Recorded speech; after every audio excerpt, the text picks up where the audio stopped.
The Alchemist. What's up, bro? What's good, Rob? Chillin'. What's going on today? Tired. Was working on some things.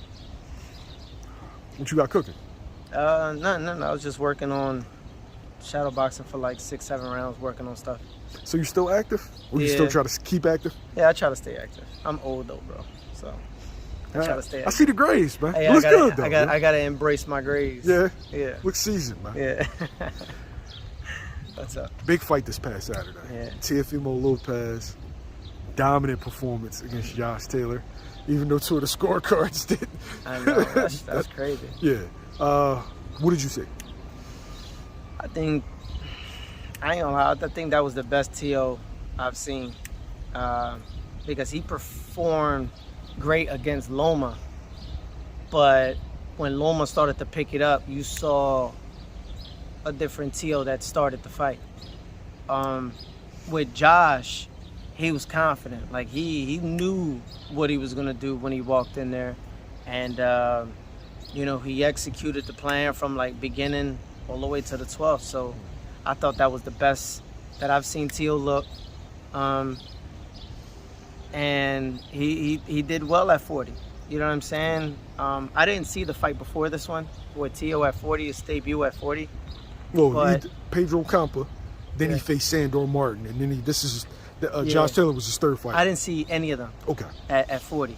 This was my first time seeing TEO at 40. But yeah, I don't know, man. I think this is the best he ever looked. I think if he can get certain things in order and not be so he was like showing off in a sense. You know what I'm saying? So if he could eliminate some of that and really stay on point throughout the whole fight, even though he was confident as fuck, like I can't take nothing from him. But I think that if he would have did other things, like, he was doing all this crazy shit. if he stopped doing all that stuff and just went right after Josh in the later rounds, he would have got a stoppage. I think he would have stopped Josh Taylor. Them body shots was hurting him.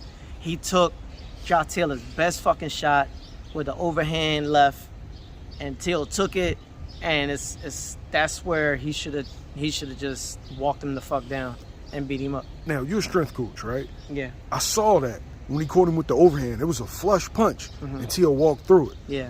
Now, Josh is the bigger man. TEO is the guy that's moving up, right?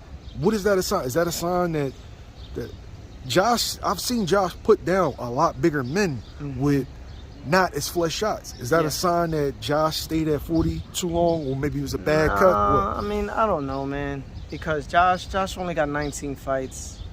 Well, no, he had 20. Right, because he was 19-1 before he fought TEO. No, he was undefeated. I mean, well, he was 19 Yeah. So he had 19 fights. So I don't think it's so much of that aspect, because when he stepped on the scale, he looked great. You know what I mean? You could tell by his speech at the certain interviews that people have done for the weigh-in. His speech was fine, so I don't think it was so more of that end. I just think that TEO was the better man. I just think that he didn't have an answer. In all honesty, I think TEO got into his head and stood there. Like, he kind of like moved in. He moved in to Josh Taylor's head and just lived there throughout the whole course of the 12 rounds and just fucked with him. He picked him apart, man. That shit was crazy. I don't know. I really don't think he should move up to 47. That I don't think. I don't think Josh would do too good at 47. I think he'll do just fine, but he won't do great. Like, let's talk about the top 10 guys. Like, who would you really throw him in there with? Who would you, in the top 5, who would you throw him in there with? No. You understand what I'm saying? Because you got what? You got, who's in the top 5? You got Stanionis, Virgil, Boots, Crawford, Spence. Yeah. Like, word? No. Like, no. I don't know. I don't know. I don't think Josh is done. I don't think anything like that. I just think that, he lost to the better man. That's all.